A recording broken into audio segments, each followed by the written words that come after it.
All right, we are going to be doing Querier from Hack the Box, and I believe our IP address is 10.10.10.25, 125, and I've already went ahead and ran the Nmap scan for us here, and when we go through it, we see SMB is open right here. We have a Microsoft SQL Server open right here. We can see the NetBIOS domain name, the box name, htb.local, querier.htb.local, so we can remember these just in case we need to put something into our Etsy host file. If we get credentials, we can win RM into the machine. And we see SMB signing is enabled but not required, which is good for us. And when we see that, with these SMB ports, we can come over here and we can run SMB map. So we'll try SMB map like this, and we'll see what it pulls down. It pulls back nothing, and because that pulls down nothing, we'll go ahead and try SMB client, and we're gonna go -N-L like this to see if we have no credentials, no usernames, and then we want it to list the files in here.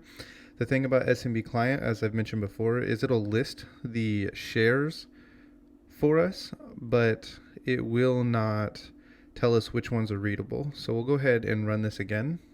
Seems how it did not pull anything down. All right, that took a few tries, but here it is.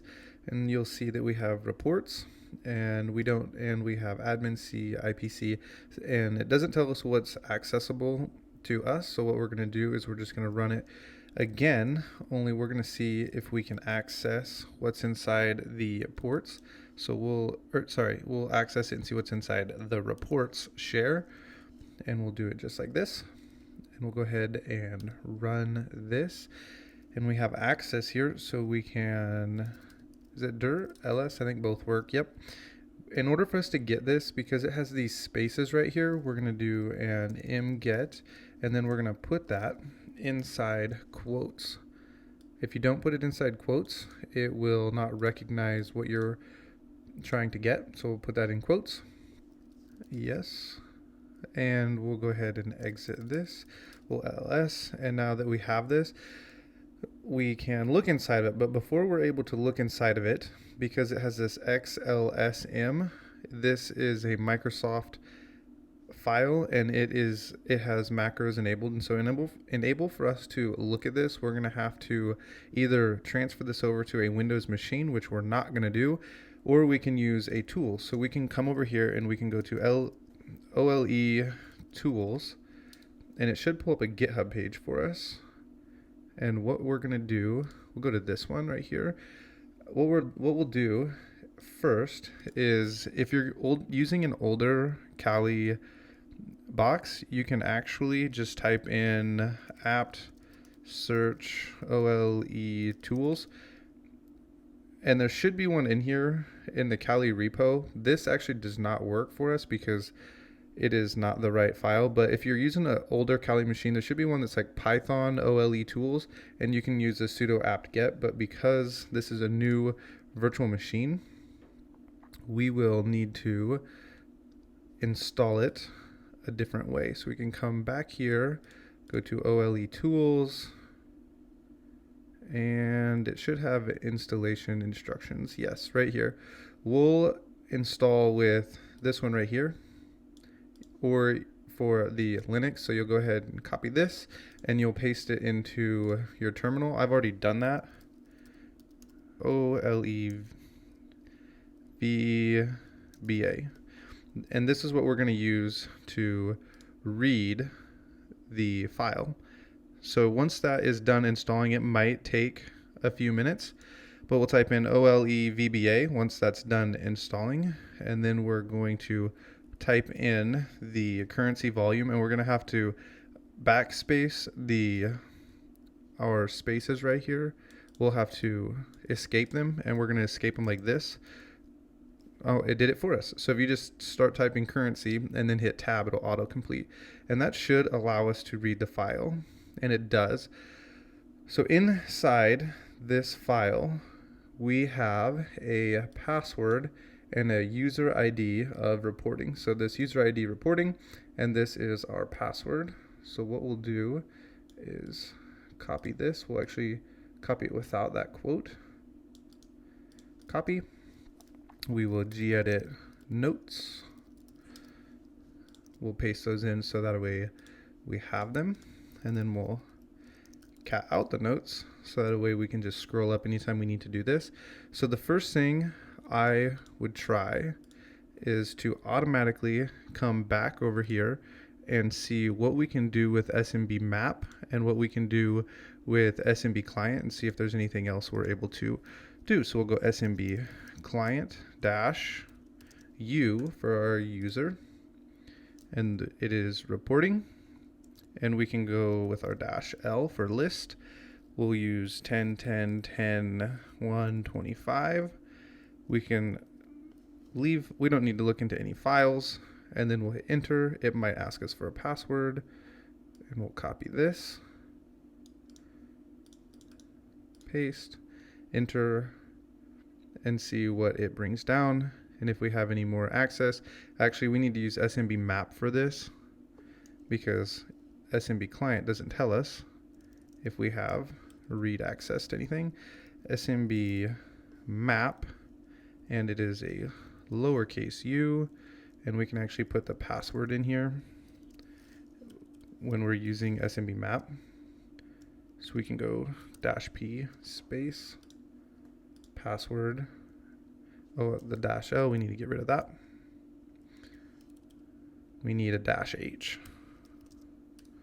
for the host, and see if we have any read access. It says we have an authentication error, so we don't have the ability to read this just yet. The next thing to do is, now that we have a user, is to see if we can gain access to this server. So the way we're going to do this is we're going to use another mpacket tool. So we'll go mpacket dash, I think it's MSSQL client.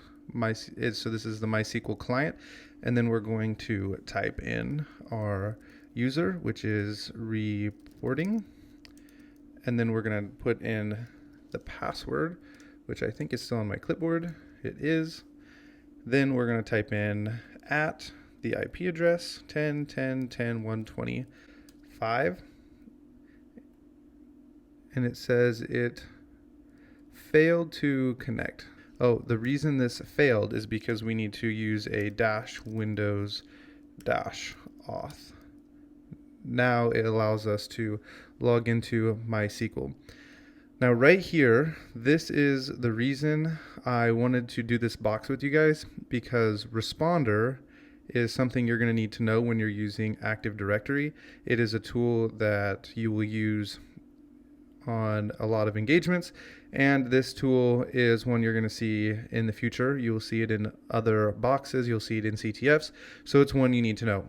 And so now that we have access here to the MySQL database, we are going to use responder.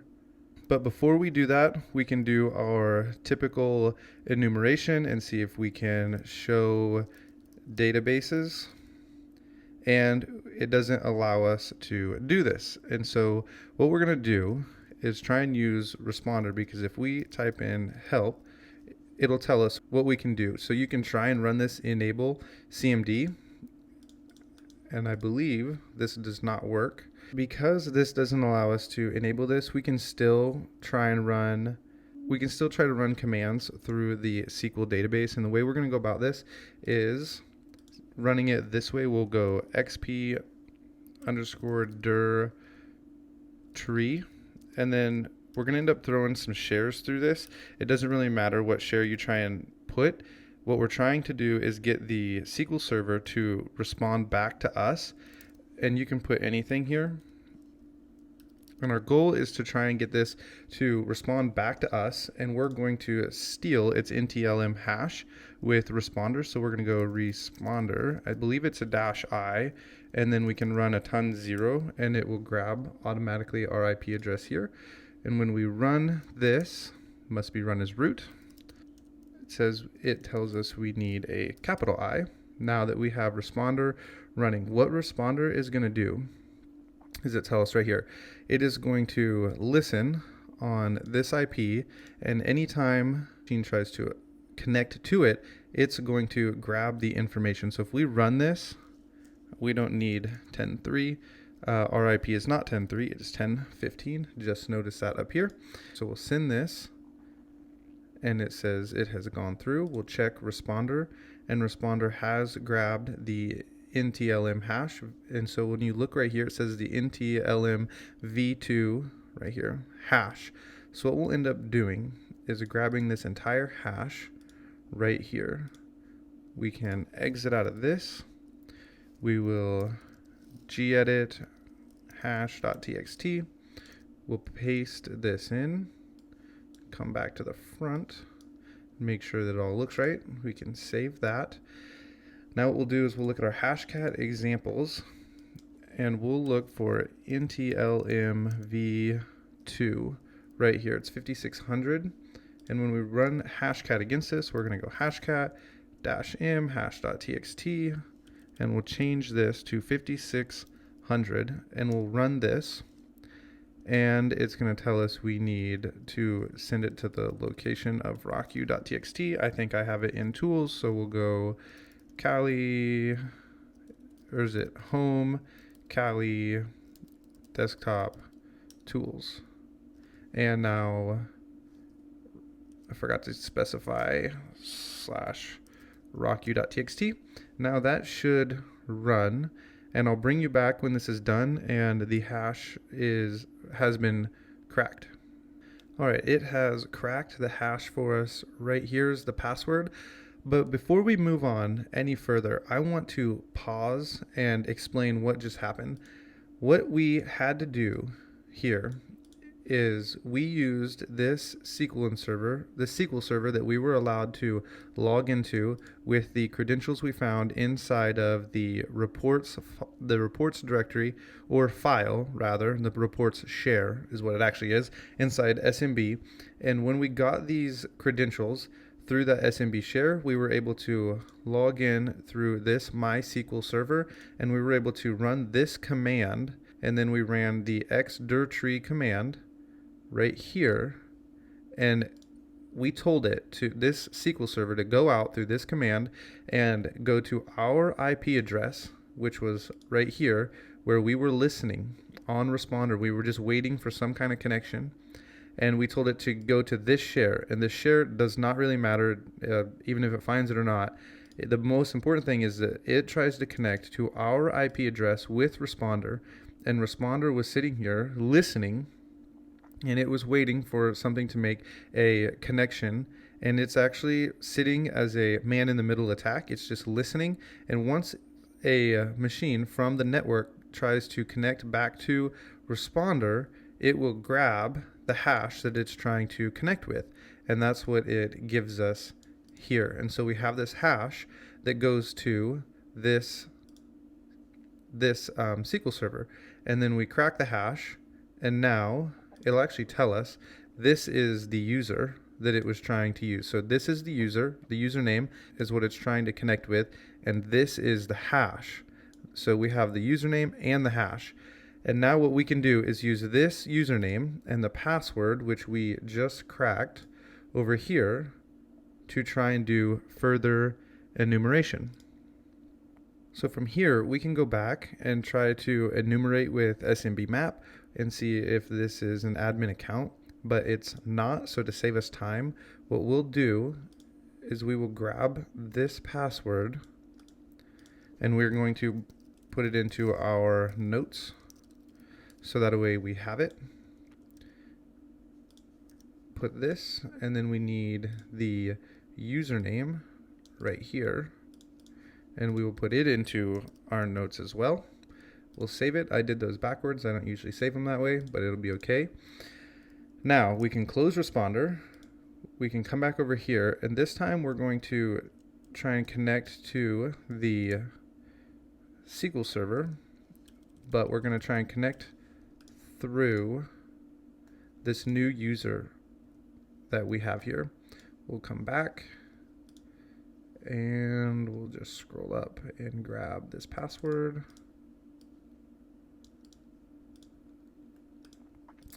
Paste. And we're going to type help. And we're going to see if we can get this command shell to work, so that way we can run commands on the box. So we'll paste. And now it says it has enabled for us. So what we can do to test this is copy this right here and then put in a command. Who am I? And see if it responds. It says we are on the box. So now that we can run commands as this user, we can come over here and now we will set up a Netcat Listener. But before we do that, we'll cd desktop HTB and we are on Querier and we're going to grab a shell. But before we do that, we need to go to Google. We need to go Nishang GitHub. We're looking for the Nishang PowerShell, and we're going to try and grab the shells off here. Let's see if this has what we are looking for. It does. There's the shells. So we'll actually just grab all of this. We'll just copy. We'll come over here. The place I like to save things is we'll go cd and we'll go backwards, cd opt, and then right here we'll go a git clone. Then we don't have that installed, so we'll do a wget, paste, and this should go out and get everything we need. We will need to sudo this.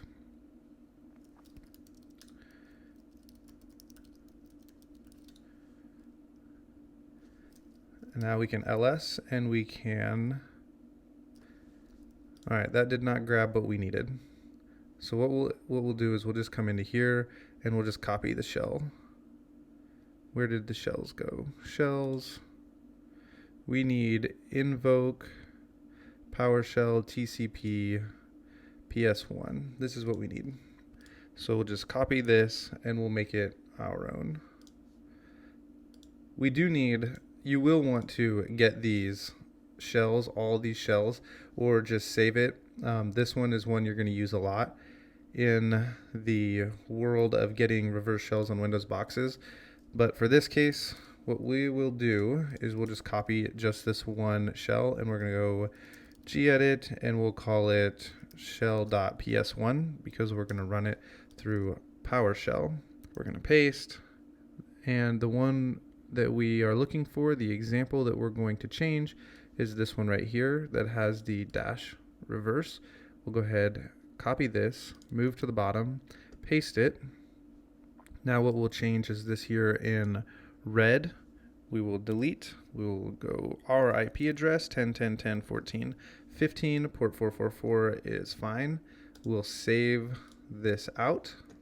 We'll come back over to our terminal. We will need to start a Netcat Listener, or not, we will need a Netcat Listener too, but we need a HTTP server. Over here, we can put our Netcat Listener.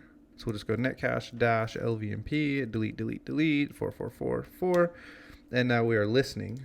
And so what is going to happen when we put our command in here, which you have seen this before, but we haven't run it. So under the Windows shells or getting files on Windows machines, you've seen this before, but we haven't actually run it. What we'll do is we'll go PowerShell, and then we go IEX,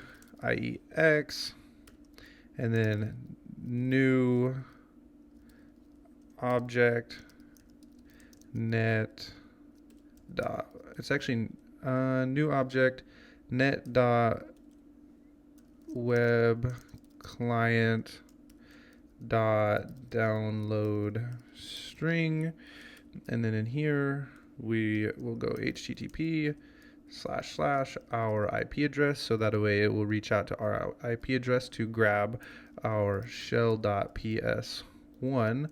We can close this off. So when we run this, what's going to happen is this SQL Server is going to run this command. It's going to go PowerShell, it's going to run this, it's going to go out to our IP address, grab the shell that we just made, and because we have this server running right here, it is going to grab the shell. It's going to execute it over on the Querier box as this user, our user right here.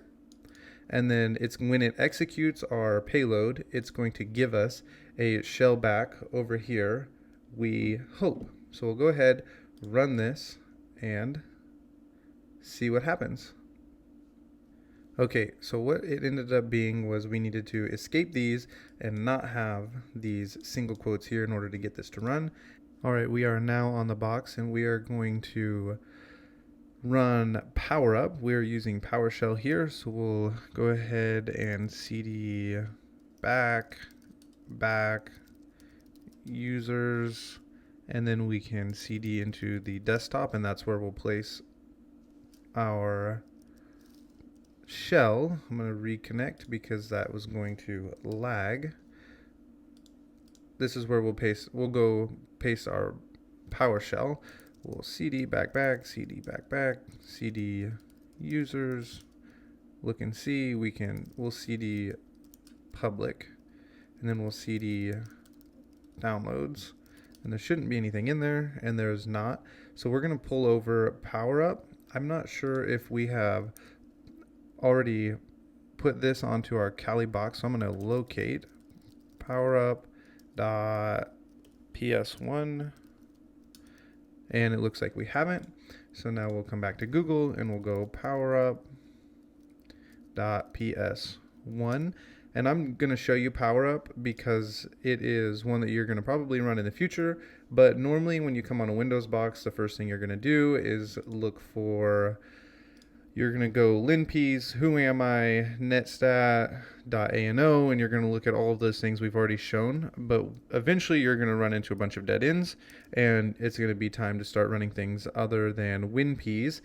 And one of those things is PowerUp, and we have not seen this yet, so we'll go and gedit powerup.ps1, and we'll put this onto our Kali box, and then we will bring it over here and execute it. So what we'll have to do is start up this Sql Server again, and we're going to go, because we're already in PowerShell, we can just type IEX new dash object, and then it's net dot wherever my dot is, dot web client dot download string, and then we're going to put in HTTP and then our IP address, and then powerup.ps1, and then we'll close all this out and cross our fingers and hope I have no typos. It came over and grabbed PowerUp. It should have executed it, and now we will go invoke dash all checks to see what it can pull down for us when it runs this. This might take a minute to run, so I'll go ahead and pause this video and bring you back once it has ran. All right, this is still running, but we'll go ahead and start looking through what PowerUp has found. So if you remember, we pulled this over, and I told you a long time ago to write this out on a note card and memorize it because you're going to need it, and then you can grab these files. And because we're using PowerShell, it doesn't actually pull the file over, it just runs it. And when we see this right here, this SE impersonate privilege, we talked about this earlier as well. This is when you start thinking potato attacks, but we're not going to run that here because there's actually something better. But if you ever see this SE impersonate privilege, you can automatically think potato attacks and start looking at what the architecture is on the box and what year, and determine what potato attack needs to be run. And as we continue to look through here, it tells us what service is running and the path to get there. But what's really interesting right here, it tells us a username, administrator, and then a password right here. And in good fashion, we are going to highlight the password. And I'm not sure if we can exit this yet. We'll just go, and our script hasn't finished running, but that's okay. We'll just stop this simple server here. We will gedit our notes. We'll put in administrator and then the password. Save that. We'll close this because it's taking a while to finish, and we'll just reconnect our shell over here. Actually, we don't need that shell anymore. We can stop right here. There's a few things we can do now that we have new credentials. So we'll exit out of that. We can try and do the evil-winrm and see what we have here. So we'll go evil-winrm, and we will run a -I, and it's going to be on 10.10.10.125. We have a user with a -u, and the user is administrator, and a -p for the password, which I'm hoping is still in our clipboard, and it is. And we can run this, and it tells us no such word in event. It's possible, because this has these weird characters, we might need to put that in quotes, and it looks like we do.